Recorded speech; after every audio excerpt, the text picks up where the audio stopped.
This is the Wally and Methot Show live. Now, here are your hosts, Brent Wallace and Mark Methot. Hello, everybody. Welcome to the Wally and Methot Show live, brought to you by sportsinteraction.com. Go to sportsinteraction.com/Wally and Methot. They are Canada's sportsbook. Meth, it is snowing in the nation's capital on this Monday. You have your Christmas tree up and you're planning to go to an Adele concert. This is quite a week ahead for you here. Do you want to get to the Christmas tree first? This is how we're starting off our show. You're just going to chirp me like this. Listen, I had nothing to do with that Christmas tree. I'm a firm believer that a tree has no business being in a home until December 1st, but it's not a fight I'm ever going to win with my wife. So I just let her do what she wants. All right. I want to hear everybody's thoughts. The chat is open. Please chime in on your thoughts of when Christmas decorations should go up in the house. For me, it used to be December the 8th because my birthday was December the 7th and I didn't want to have any decorations before my birthday. I have since relinquished when you have kids. So you can do whatever you want now. I don't care. But, and let's get to the Adele because it makes me laugh. Brady Kachuk said on our 7th episode that he wanted to go to an Adele concert and got chirped for it. You watched this documentary last night and now you are planning a trip with him to the next concert, I'm assuming. Again, you're just fabricating all these stories. Yes, I watched in bed a live concert special with Oprah Winfrey and Adele last night, and it was really good. So, you know what? I've always been a bit of a fan of hers, but even more so now that I've kind of learned a little bit of her personal side. We can move on from this, Wally. It's okay just to be in touch with a bit of your feminine side and admit you want to go to an Adele concert. That's all I'm saying. I do. Coming up, 100%. Sorry. Okay, continue. That's okay. Coming up on the show, we've got Tim Peel, longtime NHL official, over 1,400 games, a fellow Maritimer, in fact, from New Brunswick as well. So he already skyrockets to the top of our favorite guest list. We're going to talk to him about a few things, including Conor McDavid, Sidney Crosby, and maybe some coaches he didn't get along with over the time. But that's all still ahead. Meth, also at the end of the show, once we're done with Tim, is we're going to talk about the Sens and how things are going with COVID and all that stuff that's, just ravaging this hockey team and how they're now, it's pretty obvious being shut out twice in the last 3 games. This team is struggling to find its way, given they just don't have the bodies to keep up. Mm-hmm. Yeah, well, we'll touch on this after, as you just mentioned, but I have liked the way they've played, despite all these injuries and all the COVID protocol players right now, they've looked pretty good. And I'm starting to have a different opinion now on that back end with some of these new players coming in. We'll get to that after the interview. Okay. Fair enough. Let's, without further ado, bring in Tim Peel, longtime NHL official, resident of St. Louis, but still a Maritimer at heart, as always. Tim, welcome to the show. Thanks, Brent. Thanks, Mark. Congratulations on the show. Thank you. Well, apparently, if this goes any longer, Meth may be done with it after today. So I'll try to keep this on. You know what? I wish I had known he was. I wish I had known he was a big Adele fan back in the day, because I definitely could have used that to my advantage on the ice. So here's it. Do you chirp players as much as they chirp you? No, we would go back and forth. Like back when Mark and I were coming up, if somebody said, F you or whatever, and that happens on the ice, you would give it back. But there really isn't a lot of that these days. And I was telling somebody the other day that the game has changed so much, and in a good way. But these players, like I remember refereeing Conor McDavid. I don't know if he ever came up to me and talked to me, because these players are so focused now. They don't. It's not that they don't want to get along with the refs, but having a relationship with the referees isn't really anything of importance to them. Their goal is to go out there and be focused, and refereeing's the last thing that they're really worried about. It's a lot different than it was when we were coming up. Yeah, and I find that odd. It's funny you say that, Peelsy, because like when I would play, and I was never like a captain or anything like that, but you mentioned Conor McDavid, you would think that they would go out of their way to try to establish a little bit of camaraderie or a little friendliness back and forth, so that maybe, from a player's point of view, first of all, you're just trying to be polite, but second, you're looking for an advantage anywhere you can get it. And if you're getting along well with the referees and the linesmen, to me, I don't see why you wouldn't even at least entertain that. No, and that's a good point. But the things have changed in the sense that when you were playing, obviously you chartered, but there were lots of nights that you didn't leave right after the game. And whatever city it would be in, we'd run into each other and have a beer. And that's how you developed a relationship with a lot of the players back then, was off the ice. And the game has changed so much that these younger players, there's too much money, that they're not in a bad way, but they're just focused on themselves, their career, and relationship with the referees. I don't think is as big as importance as it was years ago. Okay, I have so much to talk to you, Tim, about, but I want to get into a couple of the big stories that have happened. Well, let's see, even last night, Sidney Crosby, I don't even know what to call it. Tackles, throws down, bear hugs, whatever you want to call it. Meth wants a 10-game suspension. What are you surprised there's no call on this play? Looking at the play, you can call a 2-minute roughing penalty. That's all it is. If the guys chose not to call it, it was 6-0 at the time. I don't know how much time was left in the game. I don't think a lot. But let's be honest, Martin, is it Farabee? He's 6'2", 200. Yeah, he's 6'2", 202 pounds. Okay, Sid just doesn't throw this guy around. If you watch the entire play, it's simply, there's so much momentum going towards the end boards. Sid's not strong enough to throw a guy 6'2", 200 pounds. It was strictly the momentum. The max that you would call on this play would be a 2-minute penalty for roughing, and I'd leave it at that.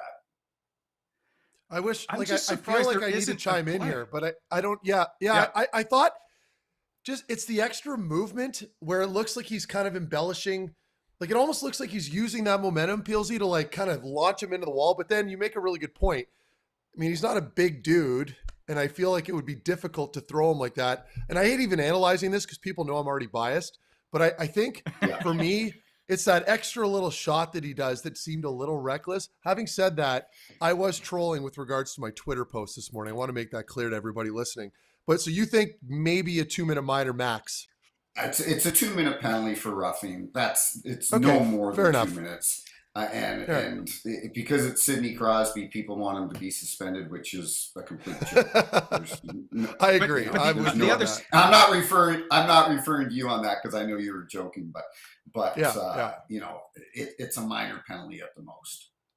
Okay. But Tim, the flip side of that is people think he doesn't get a penalty because he is Sidney Crosby. Like, do you, as officials, ref at all the names on the backs of the jerseys opposed to the front? Well, we have to protect the stars in our game. I took my son Bronson down to the Blues game last night to watch Edmonton Oilers. He wanted to go see Conor McDavid, and that's who the fans are there to see, is Conor McDavid, Sidney Crosby, Nate McKinnon. We can go on and on.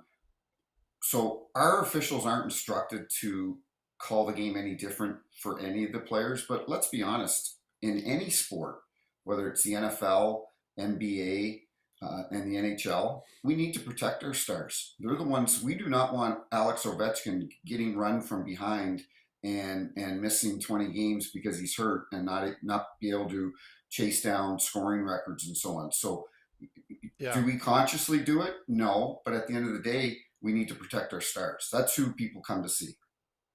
Yeah. Okay, so I got two things to go off that. One is the Conor McDavid, they complain that he doesn't get the protection or doesn't get the calls of all the hacking and whacking that he has to kind of work his way through. The other is Alex Ovechkin's hit on Nick Paul the other night in Ottawa, where he doesn't get a penalty. Why is there no call on the Nick Paul play, first of all? I saw that play, and I looked at it because Cedric Paquette boarded Zegras, I think, the same night, and Paquette got a 2-game suspension, and 2 games, and I attributed that to distance traveled. Paquette came from a longer. He chased him down. This play here, I do not think that this is suspension worthy, but I can almost guarantee you that the league would want a minor penalty for boarding on this play. Or if you want, you could give him a 5-minute boarding penalty and keep him in the game, because we have the option to go 2 for boarding, 5 for boarding, keep him in the game, or 5 for boarding and kick him out of the game. Is this a 2-minute penalty? Probably not. Is it a 5-minute penalty? It's like, maybe it's a 3 or 4-minute penalty, but this is a penalty. This should have been called in the game. And I know that the league wants these type of penalties called for sure, but he shouldn't get suspended for this hit because most suspensions are when a guy, there's separation. You can see in this picture, there's separation between Ovechkin and Paul, or there's not any separation. Most of them are when there's separation and he drills them, violently into the boards. This play here, I don't have a problem with just calling a 2-minute penalty on this play. So, and that's because, so you're suggesting because he's being like ridden into the wall, right? Like there's no separation. He's just carrying him into, okay. It's the contact in the glass and the head to the glass that made it look so violent. And I think that's why everybody was calling for his head, 100%. And when I saw it and I saw Paul hit his head off the boards, I'm like, we need a penalty here. Because an easy way to explain to Peter Laviolette is that the standard that we're going to allow tonight? Do you want your players, your defensemen getting run from behind? And if that's the standard you want, then that's fine. And I can guarantee you, Peter would say, no, you're right. That's a penalty. And let's move on. Yeah, fair point. So what about Conor McDavid? And so we saw that John Tortorella, and this doesn't really make any sense about John Tortorella, but he says, he's got to change his game for the playoffs. One, is Conor McDavid not called, I guess, plays on him not called like they should be called around the league? Why does it seem he has, because he gets the attention, doesn't get the calls maybe that he should? I almost called Torts to ask him what he meant because he told McDavid that he needs to shut up, correct? Yeah, I saw that quote too. And I love Torts. He was one of my favorite coaches when I refereed. But Conor McDavid doesn't need to shut up because he doesn't even say anything. He doesn't complain to the refs. He doesn't complain. He doesn't complain in the media. We've seen many superstars over the last 20 years complain in the media. He hasn't complained. I think he's handled it very, very well. There were 3 or 4 clips that I looked at the other day. One of them I didn't think was a penalty. The other 3, they were tripping penalties. One problem is that he's not too fast for the officials, but he's so fast that any little stick in there can knock him off balance. And I'm not saying that our officials, I can guarantee you they're not going, hey, we're going to go into this game and not call any penalties in Conor McDavid's favor. They're not doing that. But I think that they do need to refocus every once in a while and say, hey, if there's an opportunity, especially in the first period, where you can grab a penalty against the other team on McDavid for a trip or a hook or a hold, and you can show that other team, this is the standard that I'm calling tonight. And because the players adjust very quickly. Rob Schick, one of our supervisors in the National Hockey League, he would always tell us, if you can get 2 or 3 penalties early in the game and set the standard and set the tone, the players will adjust and it'll just help your game flow better down the road, or during the game. So I think if our officials could get a penalty, if it's there, if it's warranted in the first period on McDavid and in his favor, then I think that they should take that opportunity and grab it and make the call. But I can guarantee you, they're not going into the game going, we're not calling any penalties against Conor McDavid. Right. Some Sens fans would argue that you guys have a complete bias against Ottawa. I always get this after a missed call. Does every fan base think that? I feel like every fan base. Yes, it's always the same. So why can't they get the call? So Tim, I guess why do you hate the Ottawa Senators? Yeah, that's I love that. That's awesome, Wally. So it was funny in 2012. Tisha, my wife, she was pregnant with Bronson, and we go to Ottawa for the All-Star game, and we're in the convention center, and we're doing a little Q&A, and we've got the 4 officials up there, and the room's pretty filled up, and people want to know about officiating and asking questions. And some fan walks by, he goes, "Peel, you suck." I go, "There's one of my favorites right there."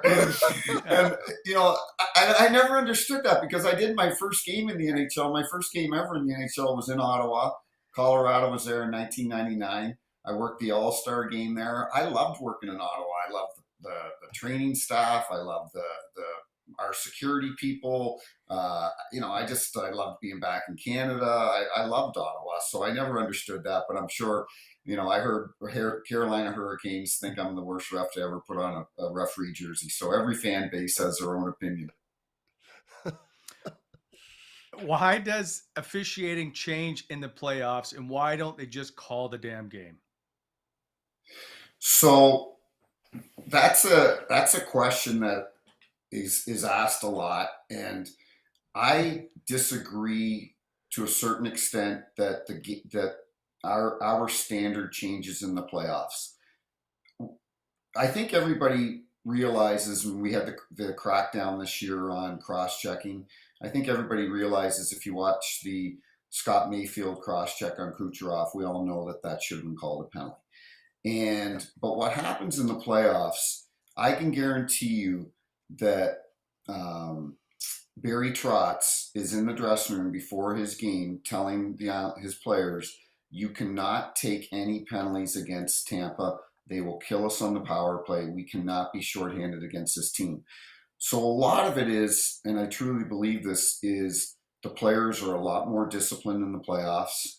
And in the regular season, no, in the playoffs, if I make a call and it's a 1 minute penalty because I didn't see it the way that I thought I saw it, and they score in the power play, it becomes a big deal. It's a big deal if I make a weak call and the other team scores on the power play. So in the playoffs, we intentionally don't let stuff go, but what we do make sure of is that we call good National Hockey League penalties. They're good 2 minute penalties that everybody in the building can see, because in the regular season, you'll be watching a game, and when the 10 players on the ice are looking around because they don't know who took the penalty, that probably means it wasn't a very good call at the time. So in the come playoffs, we make sure we call good NHL penalties. And during the regular season, we have 34 officials. 20 of them make it to the playoffs. The other 14 guys go home. And we're just like a hockey team. You know, we have the Wes McCaulleys, we have the Kelly Sutherlands, we have our first liners. Then we have our third liners, we have our fourth liners. Guys, and unfortunately, it's just the nature of the business. Some guys will never work the playoffs, and they'll never be. But they're good officials, but they're maybe not good enough to work the playoffs. So you take those 14 guys, and they go home, and now you've got the top 20 best referees in the world working the playoffs.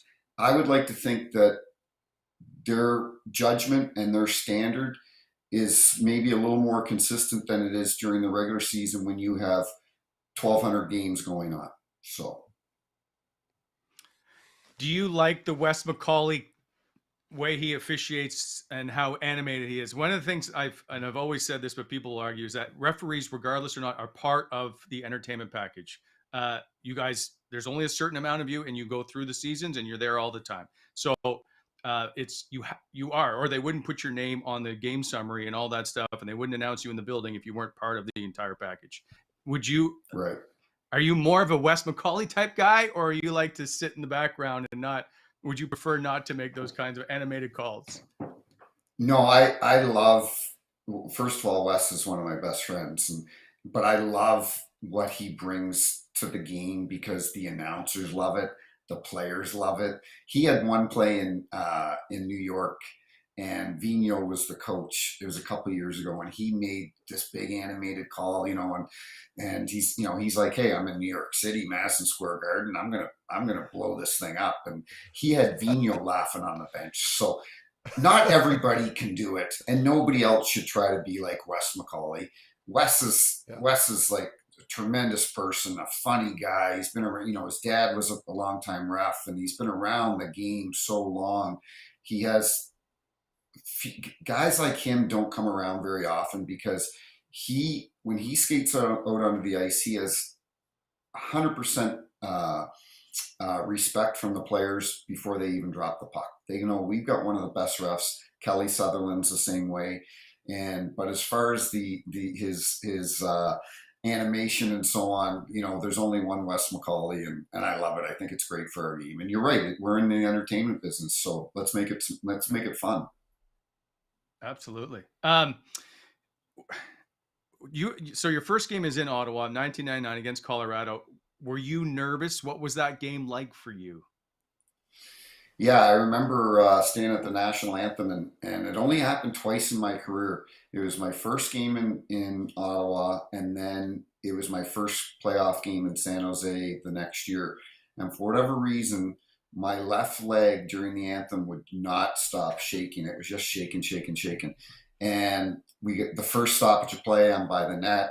I'm leaned down. I got my hands on my knees and getting ready for the face off. And this leg just keeps shaking and it just won't stop. And I'm like, dude, you got to get your stuff together here. And then I was lucky. I got a penalty early in the game, and all of a sudden my nerves went away. So it's funny how your body can kind of react, and then once you feel comfortable, then everything just falls into place. And I was working that game with Don Van Massenhoven, who's now a supervisor, and Mark knew Donnie. Donnie was a great guy, good communicator, and a great referee. And I was working with Brad Kovacic, who's still on the ice, and Pat DiPuzzo, who was a legendary linesman, and they make it easy for the young guys when they're first starting out. So it was a great experience, and one I'll never forget. And same thing with my first playoff game. It's funny you mentioned there.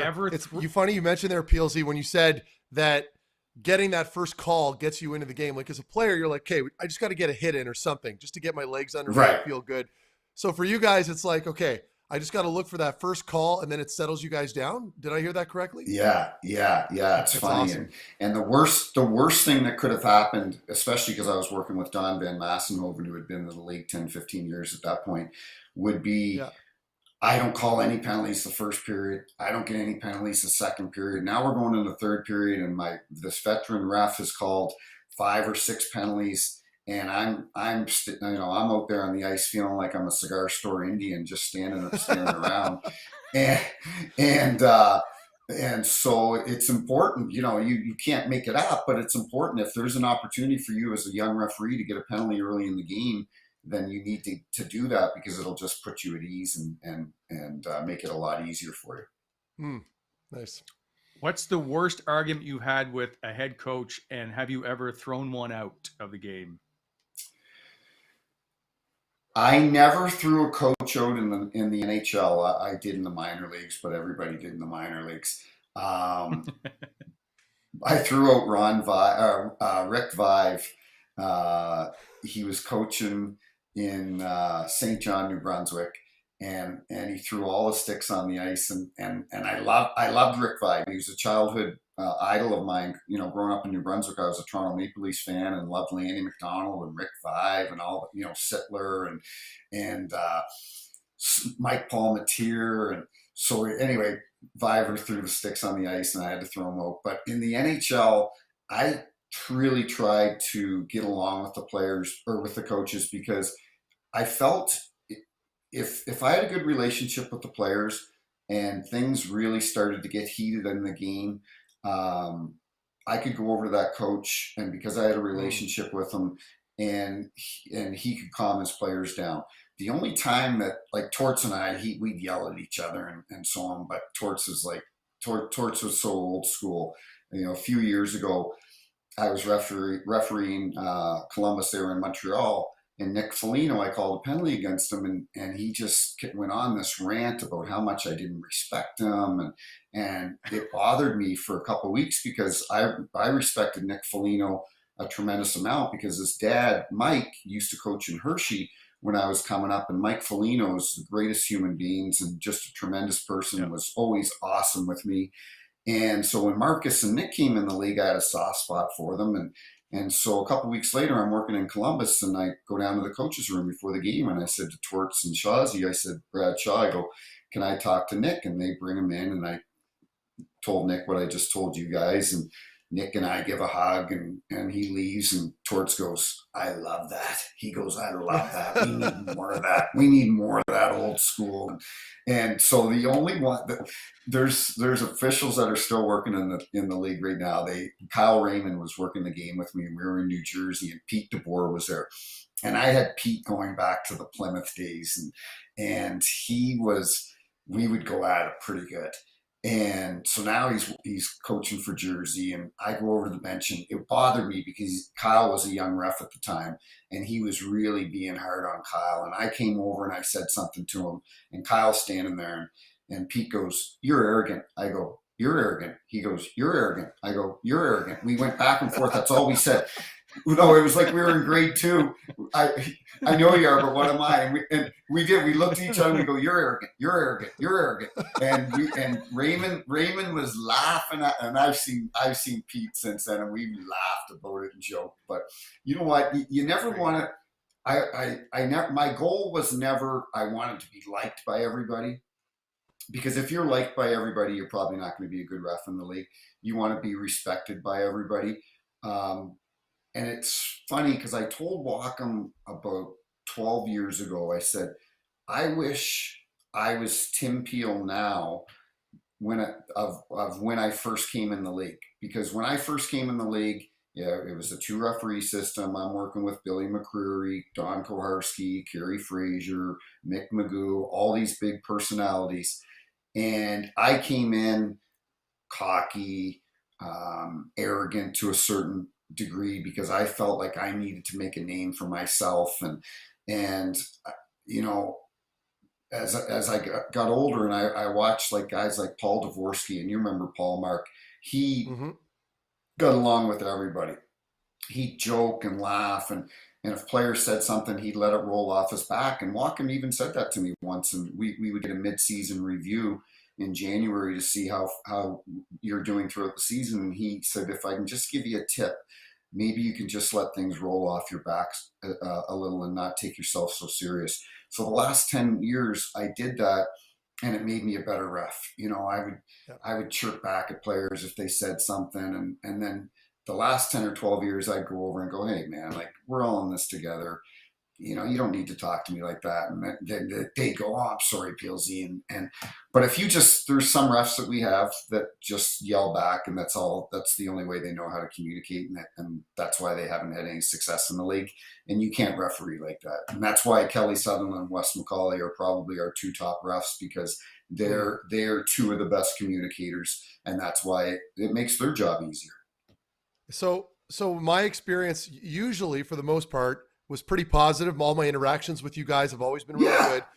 But I always had an issue with Justin St. Pierre, because every time I wanted to freaking say something to him, he would like ignore me. You know, like if he called a penalty and I wanted to talk to him in person about it afterwards, or even just pull him aside, not make a scene in front of the crowd. It would be after the period when the buzzer went or something. He had no time for me. Why? Can you give me an answer? You know, I was on a show the other day, and I don't have an answer, because Scotty Upshaw brought up the exact same name, and any name that's ever brought up, and any name that's ever brought up, it's him. And I put you on the spot here. I don't want, No, it's okay. But it's to my point earlier about knowing how to communicate, and that's probably one area that our bosses have tried to help him with, and said that's an area you need to improve on, because that's a problem if that's kind of the consistent message with every player, that he won't talk to me, he just swears back at me, he yells at me.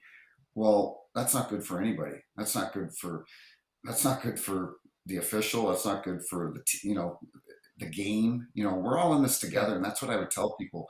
We're all in this together. Let's make it. Let's all get along. The coaches, the players, the refs, because if we can, the product's going to be better on the ice. But it's no good if you've got a ref just swearing at a guy all the time, because he's going to go back to that bench, or he's going to sit in the dressing room, and he's going to bring up that referee's name, and instantly 100%. whether somebody's had an interaction with him or not, they're already going to have their opinion formed that this guy's not a good guy, and it's not good for your reputation. Yep. You talked about being friends with people. I know you know the Tkachuk family very well. You're in St. Louis now, and you've hung out. How well do you know Keith? Walt Tkachuk, I guess, as we like to call him. Yeah, very good. So I moved to St. Louis in 2001 from Toronto, and right away, you know, as you guys know, the Blues alumni here is tremendous. They have the second biggest alumni to the Toronto Maple Leafs. And I didn't know anybody when I lived here. Don Koharski lived here. He was the only person I knew, and he would skate with the alumni and play hockey with them. So he brought me out, and Kelly Chase took me under his wing and took me about town and introduced me to all the favorite watering holes in St. Louis. And because I was coming up and we were approximately the same age as, Keith and Dougie Waite, Dallas Drake, Al McGinnis, all those guys, we would see each other at golf tournaments in the summer. We'd play golf together a lot, and we just became friends. And sometimes to a detriment. I know that the league didn't like it that I was as tight with some of these players as I was, but it never affected how I refereed them. But I was friends with them, and Keith and I became really good friends, and Chantel, and they've just been so good to me over the years. After I did my 1,000th game in Winnipeg years ago, I get a random text. Chantel's organizing a dinner party in honor of me and at her house, and they're just a tremendous family. And I've known Matthew and Brady since they were 3-4 years old. And funny story, because Chantel asked me one year, she goes, "Hey, I want Brady to dress up as a referee, and can you give me a jersey?" And I knew it would be way too big for him, but I gave him this jersey, and so then he loved this referee jersey. So then he'd start wearing it to the Blues games when I was reffing the Blues games, and I'd see him underneath, and he'd come up to me, and I'd give him a big hug, and it would just bother Walt, because he was like, "My son is not going to become a referee. He's going to be an NHL player. I don't want him to be a referee." And we would laugh. So they're just what? Ottawa's so lucky to have Brady, because not only is he a great player, but the reason that he's been named captain is because he's a great person. And I know that term gets overused sometimes, but Brady and Matthew, they're the type of kids that you want your daughter to marry. They're the type of kids that would do anything. We had a kid that I coached a couple of years ago. He got attacked by a pit bull. It's about 2 summers ago, and took off half of his skull. And we had this big fundraiser and a parade for him in front of his house.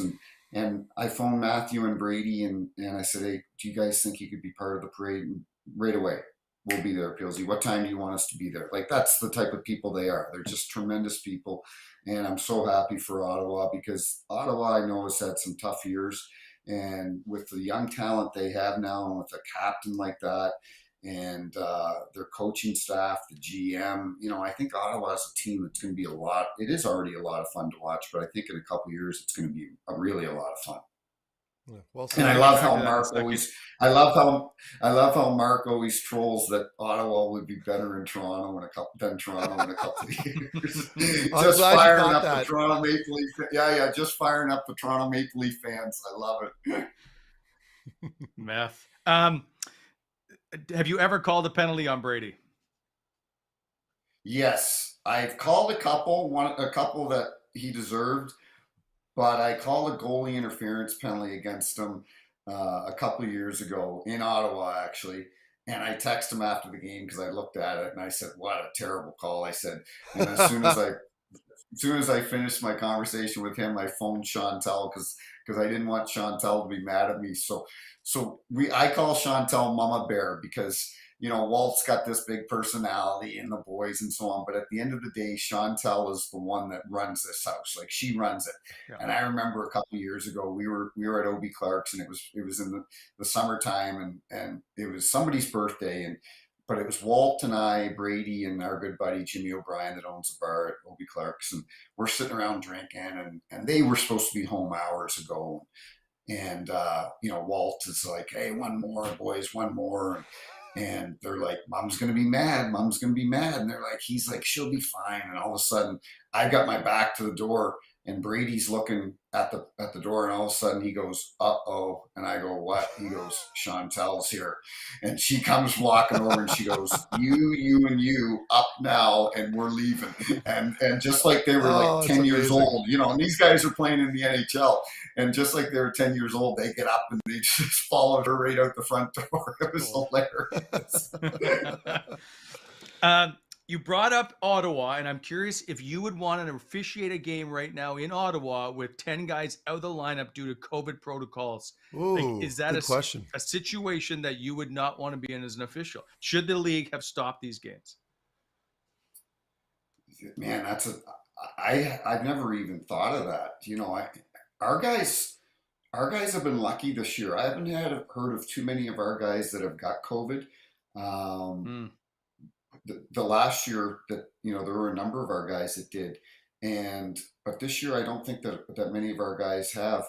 You know, we it's different for the players because they're in the dressing room together.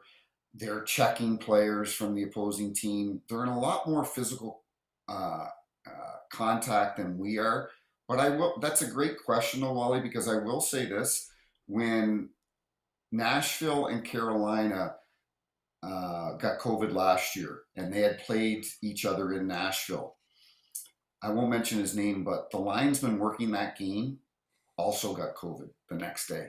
Because you think about it, he's the linesman. He's conducting the face-off. His head is right down there between these two players. And sure enough, the linesman that was doing that game got COVID. So I wouldn't worry about it. I can't answer for the other guys because I think the league has done a good job. It's unfortunate because we're taking all these precautions, but then guys are still getting it, even though they've been vaccinated and had the booster shot and so on. So hopefully, and we keep saying that for the last year and a half, hopefully it starts to die down because here in St. Louis was humming along, 4-0, 5-0. And then O'Reilly gets caught with COVID, and O'Reilly's the most important player on their team, bar down. And you'd hate to see, come March when teams are fighting for a playoff spot, and all of a sudden their best players get COVID. Geez, that would suck for that team. It would be terrible. So hopefully if teams are going to get it, I hope they get it early so that the second half of the season we don't have as many cases. I meant to bring this up earlier, so I apologize for jumping around. Brian Murray was always known to have a great sarcastic wit about him on the bench, at least with his players. I'm curious if you ever had any interactions with Brian Murray while you were reffing a game. I did. Brian, he was tough. He was tough. He was tough on me. He was tough as a GM, and it was funny because we were walking out of the All-Star game. Because when did Brian pass away? 5-6 years ago? Yeah. 2017, 2018? Yeah. No. Yeah. So was it not prior to that? So it was 2012, though. It was 2012 when we got the All-Star game in Ottawa, and we're at these receptions, and everyone's got a couple drinks into them and so on, and I've got my wife, and she's pregnant, so Brian can't give me a pile of crap. I'm standing there with my pregnant wife, and Brian's there with his wife, and I introduced myself, and I said to Tisha, I go, and to Brian's wife, I go, you guys would not believe how nice Brian is to me. I was being like, so he is nice to me all the time. It's unbelievable. He goes up and he starts laughing. He goes, "You're a beauty." But we I wouldn't say we were friends, but whenever we'd see each other, because we kind of broke that barrier of, a lot of people that if they don't know you, they just see you as a guy that's got a jersey on that calls penalties against their team. They don't know that you've got a family and that you're actually a pretty good guy and you care for people and you don't want to go out there and make somebody lose or call a penalty late in the game that team. But sometimes not sometimes, you just got to do your job. And until you get to know that person, and that's what happened with Brian and I, and then we'd always share a story and talk afterwards. And it was a sad day when I heard that he passed away because he was a great man. He loved his players. He loved his family, and he loved the Ottawa Senators. And he'll be missed. I wanted just to point out that Darren Dreger's now tweeting that sounds like postponements coming for the Ottawa Senators could be the next 3 games. So something we'll keep an eye on for sure. Yeah. Okay. Yeah. Well, and you know what? It's the right thing to do because at the end of the day, the National Hockey League, we've got to put the best product on the ice. And if we're not putting the fans are going down, they're paying good money to go down and see the best players on that team. Yeah. And if there's 5, 6, 7 players missing, they're not going to watch an American Hockey League game. They're going to watch a National Hockey League game. So that's good to hear that they're doing that, because that's the fans deserve that.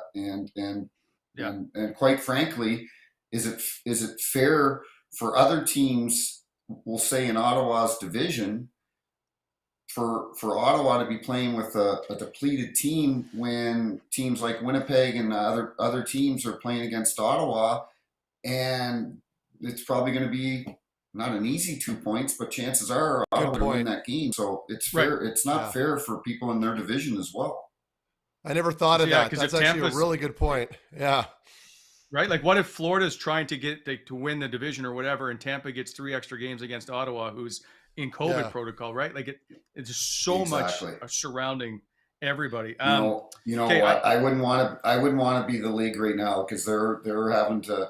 This is a whole new playing field, and they're juggling a lot of balls trying to make this work for everybody. It can't be easy. So, can you explain to me goaltender interference in 30 seconds? Go.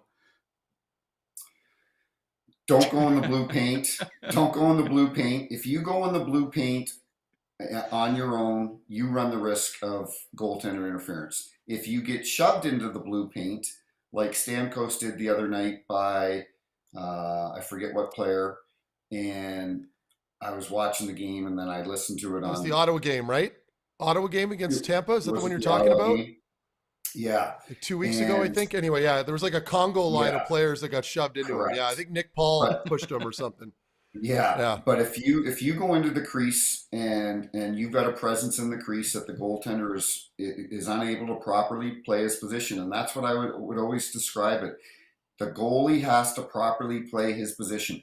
Just because there isn't any contact doesn't mean there's goalie interference. If Brady Tkachuk is inside the blue and Carey Price has to back up from him and is closer to his goal line, and there's separation between Brady and Carey, but Brady has established presence in the crease and the puck goes in, then it should be no goal, because Carey Price is unable to properly play his position. He can't He is not taking that shot from the point with his skates on the goal line. He's taking that shot coming out to the top of the crease to cut down the angle. So that's what the league looks at. That's what our officials are instructed to do. And hey, listen, there's a lot of gray. Goalie interference is not an easy call. Peelzy, just on that point, before we jump to another topic. So if a player is standing like Brady Tkachuk and his skates are, in the white area, like not in the crease, but at the top of the crease, and, maybe his backside is, his ass is hanging out a little bit, or he's bent over and he's kind of over that line. And it's, and you got the goalie putting his hand up. Is that considered goalie interference if he's crossing that invisible barrier? Yeah, that's where they get tough, because right up the road from you guys, there's a guy, number 11, Brendan Gallagher, who's the best at that. He's the best. Very good at it. He's the best at knowing where to put his skates, but his rear end is in the crease, and that's the tough one. It's a tough call. It's a tough call for the officials. It's a tough call for the league, and I don't have a clear and cut answer for you because that's when it gets really tough. How much? That's when hockey ops, and they do a tremendous job in Toronto, but that's when they need to determine how much contact was made by his rear end. So that's an honest answer, and I appreciate that. So thank you. No problem. So then it kind of relates to the same. Are you a fan of replay? Are officials fans of the replay as it is now? Yeah, absolutely. It's like when they brought in, years ago, it was brought in originally for goalie interference for goals and no goals. And I remember leaving Madison Square Garden one night, and I had missed a call against the Rangers, and it resulted in the winning goal, and it was on Lundqvist, and he was sour, and I leave the game, and everybody thinks we just go back to the hotel and have a couple beers and go to bed and we don't worry about it. But it bugged me for 2 or 3 days, but I had that pit in my stomach, and as an official, it sucked to get that pit in your stomach, because you didn't get it out until you worked the next game. So the last thing that we want is, as the officials on the ice, is to be the determining factor in the outcome of the game. And so when they brought in video review, I was the standby ref in St. Louis back in the second round a few years ago 2 years ago when they went on their cup run. And it was game 4 in St. Louis when Timo Meier gloved the puck to a teammate, and they put it in overtime, and St. Louis lost the game. And the refs were chased off the ice. You had Mark Joannette, Dan O'Rourke, Johnny Murray, all 3 guys that worked multiple Stanley Cups, phenomenal refs. They just missed it. I was standing at the Zamboni watching the game. I didn't even see it. The play was at the other end. And most of the fans didn't see it. But then they show the replay on the Jumbotron. Then the coaches are looking at it on their iPads. Everybody is watching it at home. So from the United States to China, everybody in the world could see that he had gloved it, except the 4 guys on the ice. Well, that just didn't make any sense. So then they changed it the next year, and now we're able to review that. We can, everyone sees like the play with Sergachev the other day in Toronto with the headshot. I didn't think it was that bad. I understand why they suspended him, but in real time, and I always use this, if you can watch it in real time, it is really tough to tell whether did he get his, I'm not just talking about this hit, but in other hits, it's really tough to tell, did he get him in the shoulder first, or was the principal point of contact the head? In real time, it's easy for us to sit there and watch it 3 times and go, oh my God, how did they not call this? But I'm telling you as a ref, in real time, it's tough to tell when a guy gets blown up. Did he get him in the head, or did he get him in the shoulder pad, or did he get him in the chest first? And so because we can review those plays now and double minor plays, there was nothing worse than when I refereed and you felt like you just got the call of the week. You got a double minor for high stick and the guy's bleeding and you got the call, you over announce it, and they show it on the Jumbotron that it was his own teammate's stick. And you've got 4 minutes up there and you literally want to dig a hole in the ice and bury yourself and disappear because you literally got the call 100% wrong. And the fans are going crazy. And that whole 4 minutes, you're like, please kill off the penalty. Please kill off the penalty. Please kill off the penalty. And so now that we can review that, that's good because we don't want to be in a playoff game where one of our officials makes a call because as you guys know, there could be 2-3 sticks up there and you think you saw it, but the 3 of us, if we were refereeing the game together, because it's just the way we are and we're built, we all see things differently. We all see things differently. And as we don't want a playoff game to be determined, the outcome to be determined on a 4-minute power play that shouldn't have been a 4-minute power play. And so at the end of the day, they're getting the calls right, and I think it's led to less controversy, really. We can talk about Conor McDavid and tripping penalties and so on, but we're not going on Sports Center or whatever talking about a call that was made the night before that determined the outcome of a game. That's just not happening. Same thing with offside goals. We're not showing highlights the next day and saying this team won, but the goal was 2 feet offside. So at the end of the day, they're getting it right. And do we want to expand it? I don't think so. I think we're in a good place right now. We need to still have that human element when it comes to officiating. We have it in every other sport. And there's going to be mistakes made just like the players make. But I think they've got it in a good place right now. I agree with all of that. Tim, a couple of questions. Do you guys, I just one more on that, Wally, because you guys talked about replays. Peelsy, when you guys are finished a period, and maybe there was a controversial call during that, during that first period or whatever it was, during the intermission, do you guys go on your phones and look up a video on Twitter? Or do you have an iPad that's been given you from the league? How do you guys just talk about it? Are you able to see the clips? So that's actually a great question because we're not supposed to have our phones on in the room, and it's a good policy. Stephen Walken Stephen Walken wants us to be focused, and he doesn't want any outside distractions, which is good. But if there is a play that we know we're going to come out to start the second period or the third period, and DJ Smith is going to be down on the boards waiting for us because he wants an explanation on a call.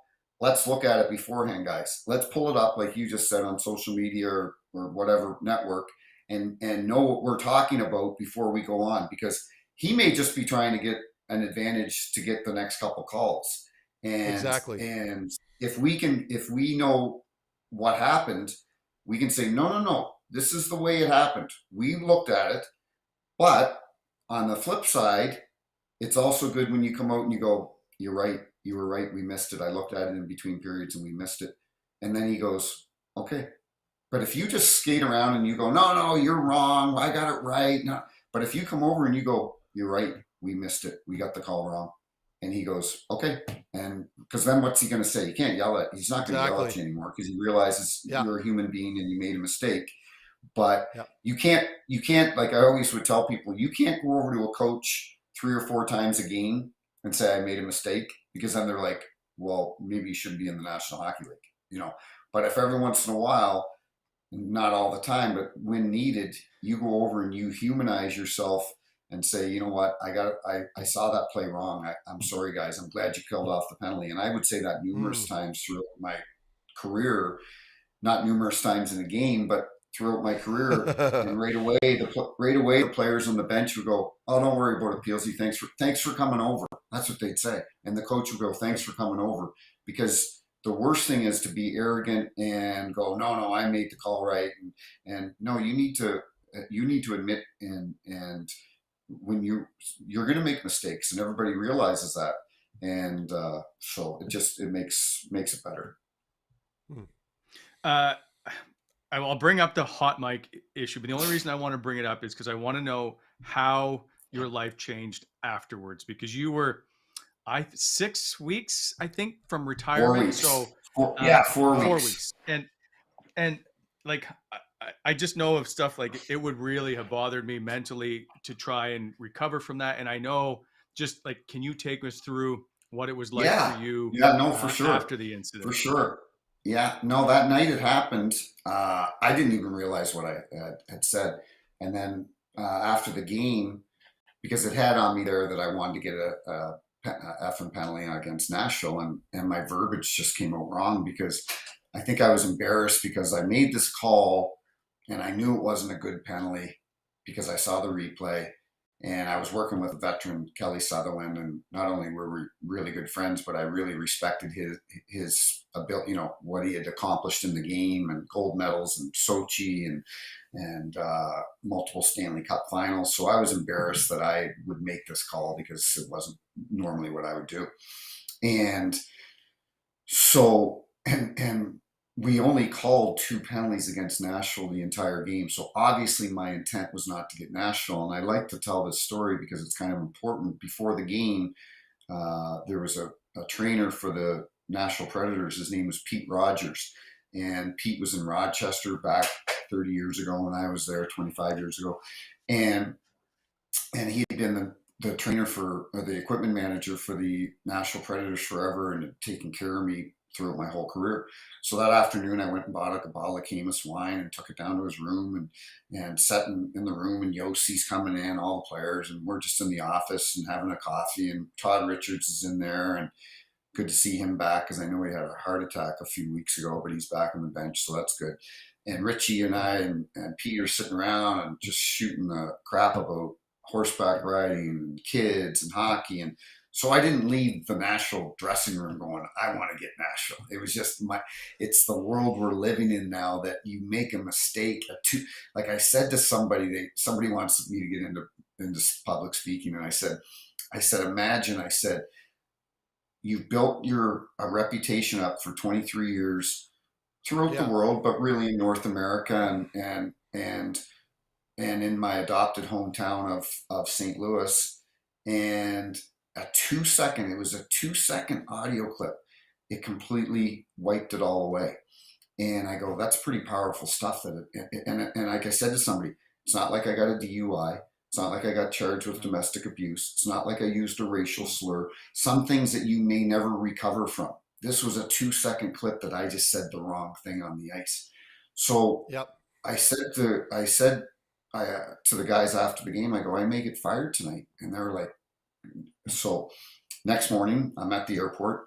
I was supposed to go to Dallas. I knew I'd been taken off that game already, so I was at the airport in Nashville. And Stephen Walken called up at 7:30 in the morning and said, "You've worked your last game in the National Hockey League." And it was March 24th. My final game was April 24th. The St. Louis Blues, Doug Armstrong and Tom Stone and the ownership group here, they're phenomenal people. They had tickets made up already on Blues tickets, Tim Peel's final game, and it was supposed to be a really fun event. So I get on the, so I said to Steven, I go, okay, thanks. I said, I got to let you go. I got to get on a flight. I didn't go, no, don't do it. I didn't grovel. I said, okay, I knew it was done. So I get on the plane, I fly home, and I haven't even told my wife yet because I didn't tell her Tuesday night after the game because I didn't know what was going to happen. So I didn't want her to worry. Well, now I'm flying home. I land at 8:30. Well, now it's already out in social media. So now my wife's got to find out from getting text messages from other people. Yeah. And so I come home and she's crying. And anyway, from the drive to the airport or from the airport home, I literally was I don't want to say I was fine, but I was not as upset as I think people expected me to be. Like I was left at an adoption agency. I grew up in a trailer park in Canada. My mom died of cancer at age 50. I go, nothing ever came easy to me my entire life. And I've had more adversity but I've always been resilient and had perseverance. And I just looked at life that way, that I wasn't going to let one moment define me. So I'm driving home and I get this number come across and it's David Clarkson, or it's a Columbus number. And I don't know, have his number in my phone. I answer and it's David Clarkson. Well, David Clarkson hated referees. He played for 4 teams and he was really difficult to officiate. And so when I answered, him and I had a lot of battles over the years. So when I answered the phone and he said it's David Clarkson, I thought he was going to say, yeah, it looks good on you, and he goes, I just want you to know, I think what happened to you is a travesty. I'm in Denver and playing with some ex-players, retired guys, and we just think what happened to you is just it's not right. And so those phone calls just kept coming in and text messages, from, and I'm name dropping here, but, Gretzky and Brian Burke called me and Daryl Sutter and Tortorella and just every coach, GM, ex-player, current players. And I don't want to say it made it easier, but it kind of did. And then it was about 1:30 that afternoon. And I'm just surviving at this point. I'm really kind of on autopilot. And Chaser calls me. And I had talked to him earlier in the morning about my incident, but he calls and he goes, I got some bad news for you. I go, what? He goes, Bobby Plager just got killed in a car accident. Bobby Plager was the man here in St. Louis. Like he was the man. And I loved Bobby and he loved my kids and my wife. And Chaser said to me, he goes, because social media around the world in North America was blowing up, but in St. Louis it was really blowing up about me. And all of a sudden it went to Bobby Plager, and Chaser goes, Bobby Plager loved you so much he thought he'd take the heat off you today. And so I'm surviving. And then it was the one and only time that I had ever cried, and that's when my kids came home and I saw them, and I realized that because they were really looking forward to me doing my last game. They were really pumped about it, and all their friends coming, and so but part of me was I was crying because of that, and then the other part of me, I had to tell them that Bobby had passed away, and Bronson, my son, plays hockey with Jamal Mayers, his boy Jamal, and I coached the team, and Bronson loved Bobby, and so I had to tell him that. So, but you know what? It's I've been good. Like Jamal Mayers and I and Andy Strickland, we started a radio show down here in St. Louis on Tuesdays. The 3 of us go in there, and other opportunities that have come my way. And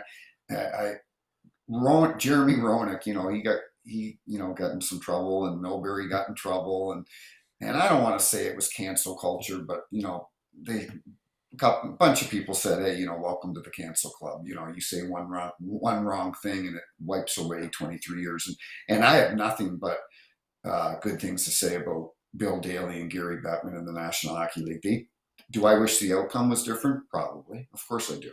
Yeah. But I understand why they did it. And they were phenomenal to me my whole career. They treated me well. Even after this incident, I talked to Bill several times, and I still have a good relationship with the league. And things happen, but it's where it's where you end up at the end of the day, and at the end of your life. It's that 1-2 second clip isn't going to define Tim Peel, and because of it, like it or not, it gave me name recognition. You can say what you want about it, but and it's how you deal with it afterwards. And I wasn't going to go down in my basement and feel sorry about myself, because nobody else was going to feel sorry about me. It was just me and my wife and my kids. And at the end of the day, I had to show. And I said that to Tisha, because she said to me once, she goes, "You're not really letting this bother you." I go, "Babe," I go, I started late in life. I got a 9-year-old and a 7-year-old. I go, I got to set an example for them I got a referee school here in St. Louis, and I gave this talk at my camp, and one of the moms came up to me a couple days later, and she goes, "I wish your camp was a week long." And I go, "Why is that?" And she goes, "Because my kid comes home and he goes, she said, the life lessons that you're teaching him." And because I told these kids at camp, I said, they're 14 to 21. I go, "Life's pretty good right now. Probably got a girlfriend, you're in high school, mom and dad bought you a car, you're having fun." I go, "But guess what? Life's going to suck sometimes. You're going to get kicked in the what." But I said, and it's going to happen. It's going to happen to you, but it's how you deal with it, and it's how you come out on the other side.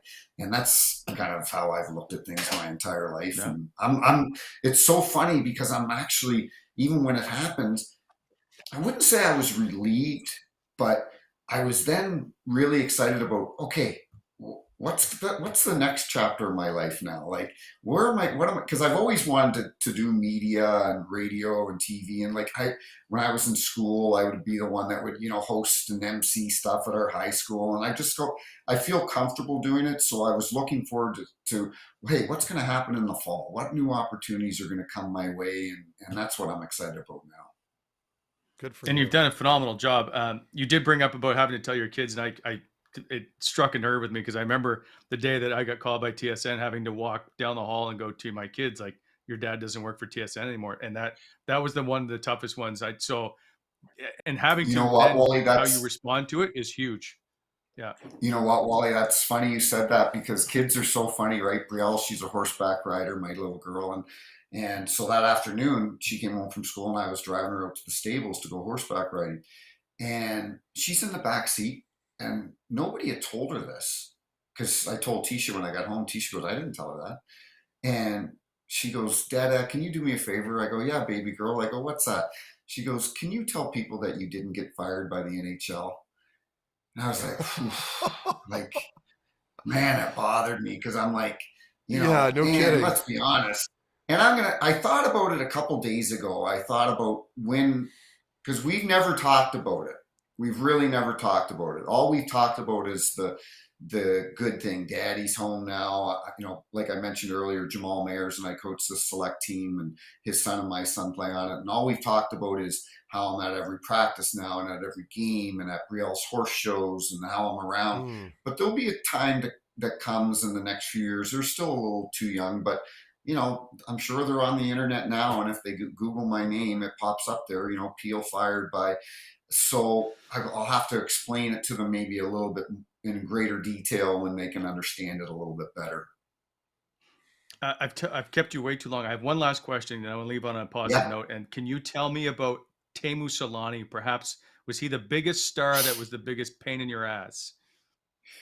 He was a pain. He was tough, and we were in Russia for the 2014 Sochi Olympics, and I was fortunate enough. I worked the bronze medal game between Finland and the USA, and I don't know when the last time that Finland had won a medal at the Olympics. I think it had been a long time, and I'd have to look it up. But for Finland to win a medal, a silver medal at the a bronze medal at the Olympics was going to be a huge, huge deal. And Teemu was tough, but he was emotional, but I had a tremendous amount of respect for him because he was just such a phenomenal player. And but in the first period of the bronze medal game, I had to call 2 penalty shots in USA's favor. And one of them was Finnish player was back checking and he broke Patrick Kane's stick. The other one was a blatant trip, and there were 2 automatic penalty shots, and USA missed both of them, which was good for Finland. But Solani comes over, and I mean, if COVID was existing back then, I was going to get it because he was spitting and yelling and in my face how I was just putting it right to Finland, which was not the case. And if this was any other game, I would have given him unsportsmanlike, maybe a 10, maybe got him out of the game. But I'm like, buddy, this is on TV throughout the world. This is the bronze medal game. It's Teemu Solani, the greatest Finnish player to ever play for Finland. You got to suck this up, big boy. And you can't even give him an unsportsmanlike penalty. You got to just eat it and take it. So I took it. I tried to calm him down. I didn't give him a penalty. They come back, they win the game. And where the officials stayed in the village, the hotel we were at, it was really the only place that had a good hotel bar. And that's where we hung out. And sure enough, around midnight, here comes the whole Finnish team in. And Timo Kieminen, I love Timo. He was one of my favorite players. We just loved each other on the ice. And Jarmo Kekalainen, I love Jarmo. And here comes Teemu, and now he sees me. He's like, PLZ, and he gives me a big hug, and we get drunk together. I think we drank until 6 in the morning until we got on the plane to go back to North America. But it was funny because we laughed. I go, you are the biggest front runner I've ever seen. I said 3 hours ago, I said you wanted to rip my head off, and now we're drinking beer and everything's great. But it was awesome. It was great for him because it, as America, or North Americans, we know it's important, but it's really important to those European countries, to Sweden and Finland and some of these other countries, when they get a medal at these Olympics, because we always expect the gold, growing up in Canada, but for these other countries. And so for Teemu, it just kind of put a cherry, I think, on the top of his great Hall of Fame career. Absolutely. Tim, as I keep saying, I've kept you way too long. I appreciate all the time. No, it was fun. And it's always good to talk to a New Brunswick guy. So we hope to get you back on, unless you block my number. So I will reach out to you again soon, my friend. Yeah, it was great to see you guys. Great to see you, Mark. And, Brent was one of those guys, Mark, when we'd come out of the tunnel in Ottawa, he'd always be standing there and he'd go, hey, Timmy, how you doing? Hey, Brent, how you doing? He was always respectful and nice to us. So I never forgot that. So that's why when you reached out, and I always loved Mark, and I'm happy for you guys. And down the road, anytime you guys want me to come on, let me know. We'll hold you to it. Peeler. Thanks very much. Peeler. Okay. Talk Thanks, guys. See ya. There goes Tim Peel, who's a phenomenal story, and I've enjoyed every second of talking to him. And we've always chatted throughout the years, just in the hallway when you're walking by. So appreciated Tim Peel coming on. Just that's brought to you, by the way, by Whitewater Beer, and I wish we could have had a few because I would have shared them with him throughout that interview. Whitewater Beer, phenomenal beer, by the way. Shopwhitewater.ca, 15% off. Use the Wally Methot coupon. Meth, I've kept you too long, I know. But I want to do quickly, just before you go, the fact that they've canceled these 3 games. And what it's has going it been to mean, official? I'm going to say it's almost close. Let me just double check and see if there's. But if Darren Dreger says it, I'm going to go Bruce true. Bruce tweeted it too, so I think it's pretty. Okay, all right. I think it's pretty official. Pretty official. What a good dude though. I just really quickly on Peeler, I just that was one of my favorite interviews because of his story. Yeah. And he's such a well-spoken guy, because I knew this about him before, and you did too, Wally, right? We already knew the guy. So when that happened to him, all I could think was like, man, like they got him, like in a gotcha moment that was like 2 to 3 seconds long. And it's essentially defined his effing career. And it's such a shame because there was no malicious thing behind it, right? It was just an unintentional mistake that essentially got him, fired. Anyway, it's such a shame because he's such a good guy. And I just wanted to make sure we're acknowledging that, which you've already done, Wally, and I wanted to throw in my 2 cents. there's one thing about like his backstory of, and he brought it up briefly, and we just didn't have time to talk, and I'd like to have him back on, is, going through and being an adopted boy and not having a lot and living in a trailer park and Yeah, man. getting his way to be at the pinnacle of the National Hockey League. Like that's a huge success story. So He's Tim Peel earned his I'm a stripes huge for fan. sure. Yeah. Yeah. Yeah. Yeah. Yeah. So with this COVID thing, I think we're now going to perhaps see that Sens start to get back and get healthy again, which obviously when you watch these last few games, you could see, especially the Calgary game, nothing left, right? You take out your top scoring player in Drake Batherson. There's just there. So I'm thankful the NHL decided finally to take a look at this and to step in and just go, okay, enough. Yeah. And who were we talking to about this the other day where I forget who it was, Wally. We were talking about, once you start losing some players, it's one thing. But and I know it's unfair and it doesn't sound fair or balanced, but when you start losing some stars and it's seriously affecting your performance as a group, I'm not talking about health. Health is incredibly important, but that's obvious.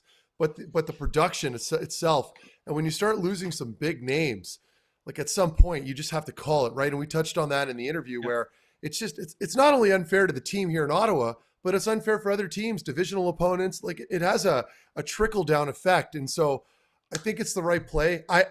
I like to downplay stuff. I will fully admit it. That's me as a whole, and I grew up hard and I can play the tough guy role lots, but in this case, I think it's appropriate. I think they're making the right decision.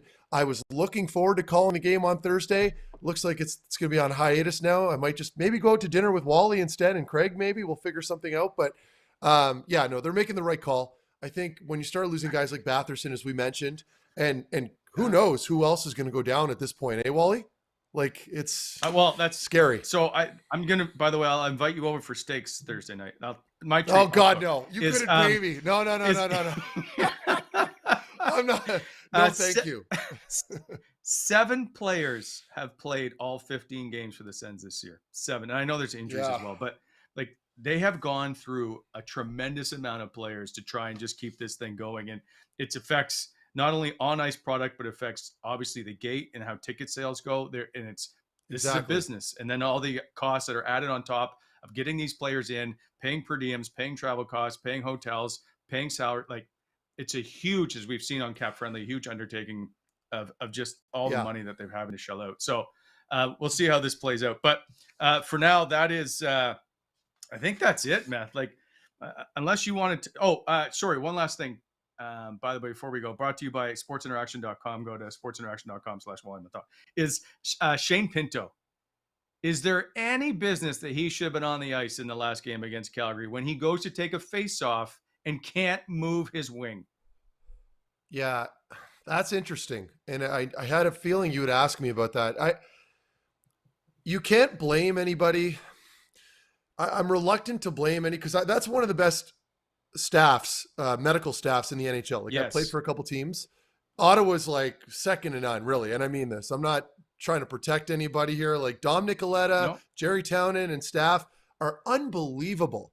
But they also have to listen to players, right? So if you're a player in that locker room and you're going, you know what, I'm fine, Dom. Like, just let me go. I'm good. Like, look at this. Look at my arm. It's fine. That's innate in hockey players. We all know this, right? It's just and we have all played. You don't have to play at the NHL level to be that way. We all take pride in being tough and playing through injuries. And it happens all across the NHL, every game. There's never a game where the entire team is healthy and not banged up. It happens. So in Shane Pinto's case, I'm not in the room. I don't know what he's saying, what he's communicating to the staff. But for all we know, he probably felt pretty good in the moment, right? And I'm sure he's taking medication to eliminate some of the pain and at the same time a little bit of that inflammation in there. So he goes, I'm ready to go. Let's go. He goes out there and it's just the wrong angle at the wrong time. And, and you can't replicate a game situation in practice. As you know, Wally, you've been around the rink a ton. You know this. So it's unfortunate. I was looking forward to seeing him come back. I know everybody was. But now he's got an opportunity. My concern is, does that warrant surgery? If there's surgery involved for your shoulder, you're looking at a long time off. For sure. And I know surgery was discussed before he came back and whether or not he could play through this year and then maybe Yeah. have to do surgery afterwards. Like it was on the table, I'm pretty sure. And See, so for and now, can we talk about that for a second? yeah, No, and I want to know what you think of this, Wally. So if you had two options presented to you as a player, you're in a non-Stanley Cup contending situation on a team like Ottawa. They're not going to win the cup this year. I don't believe. If you have I the think that's option it. to just get the surgery out of the way right now and then get your full summer of training and strength back, or try to fight through it a little bit during the regular season and then get your surgery in May or June, and then what? You're losing your whole summer of actual strength training as a young player. What option will you be wanting to take? But I think this is the crucial thing. His age dictating he wants to be in for a full year playing in the National Hockey League and doesn't want to come out of the lineup to get the surgery. He's like, put me in. I can play. I can do this. We're losing. Yeah. They need me. I can help. Second line Yeah, spot. and I respect that. There's Yeah. all that goes into, right? You know, when you were 14 or 15 and you had like a bump, you're like, I still want to play. Like, just let me play. Yeah. I think that plays a part in it. That's a good point. Yeah, I don't know that that's the if right it's approach. somewhere like, let's say Michael Del Zotto or someone who's played 7-8 years, I'm thinking they're doing the surgery now. If it's someone young, I think they're waiting. But it almost should be the opposite as far as longevity goes. That, like, if you want to have a really good year next season and progress, but I understand what you're saying, Wally. I'm not arguing against your point. I totally agree with you. Yeah. I just don't. It just, to me, it doesn't make sense unless you're the player and you're worried that maybe, okay, if I'm out of the lineup, they're going to get another centerman to come in, and now what? Does that affect my chances? Like, so that argument I would understand, but anything else, to me, it doesn't check out. I would elect to get the surgery immediately so that I'm healthy and strong and productive, and I know that thing is secure next September. But I know there are different variables and circumstances that affect that decision making. I know. I just think it's because he's young. He just wants to get back in the lineup, and maybe I want to know how bad it is. Whatever doctor. Well, so maybe it hasn't been discussed at just how serious it is. Maybe they can't tell. I don't know. I know there's all kinds of medical stuff that they can do, but maybe they just didn't know it was that bad. I don't know. Maybe. Yeah, good point. But, and now before, because I know you're probably just about to let me go here. I don't want to go anywhere, by the way, because my daughter's sleeping until 3. What happens on that D core now when you've got Thompson now in the lineup? Hetherington's looking really good. Like, they've got some call-ups that came in. We thought they were going to get blown out of the water. And now all of a sudden it's like, you've got more serviceable D-men. And I'm like, where do we even go with this? Okay, but hold on a second. So I'm going to play devil's advocate here because we've seen this enough throughout our careers. Lassie Thompson has played 3 National Hockey League games. Are we now crowning him a top line pairing here all of a sudden? He can play. I know. You know what I'm saying, Matt? Like, some guys come in and have some pretty good games, or the fact that they're a depleted lineup and they look this way. But one thing that needs to be pointed out, Lassie Thompson had a very good training camp, and people forgot about that. And so, and he was also on the taxi squad last year. He's gotten some reps in playing with this big club, if you will. I just think that, I don't know, 3 games in, I don't know that you need to crown him a top line defenseman right now. Has he played well? Absolutely. But can we pump the brakes a little? Yeah, no. And another big thing is adrenaline, and it's playing sort of out of your mind for a little bit until it starts to, the hangover kind of starts to set in, and you're playing your true self. The counter to what I'm saying now, because again, I'm kind of playing devil's advocate, from what I've seen, at least with Lassie Thompson, Wally, his fundamentals are really good. Like, he skates very well. He's not that small. He's not a big guy, but he's not small. He's he's a good size, especially for today's NHL, and he sees the ice very well. So I don't see a lot of regression moving forward in his game. Like, same with Zub. Like last year he was very good, and we thought, okay, like, let's see how he does, after the summer and a full season and with maybe a little more pressure and higher expectations. And his game hasn't changed. He's still the same really good player. So I understand your point. I do think he's a player. Do I think he's a number one, like a top pairing defenseman right now? I'd like to see a couple more games, I guess. So I'm with you on that one. Yeah. And don't get me wrong. Like, I would like to see Lassie Thompson probably remain in the lineup ahead of JBD at the moment. I just don't know that JBD's ready for a full-time NHL spot just yet. But I do like Lassie Thompson's game, and I think he can move the puck really well. Yeah. I have a concern, Meth, and I want you to answer this for me.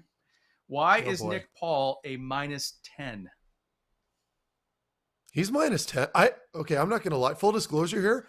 I had no idea he was -10. I didn't either till this morning. Well, I have an answer. And I have an answer. Yeah.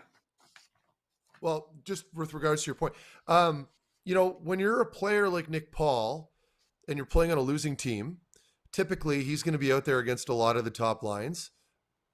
That's typically going to be your straight up answer. He's kind of that shutdown role type player. And, when you're in that role and you're on a losing hockey club, you're going to be facing a ton of shots against. I haven't seen the metrics. I don't know the analytics in his game right now.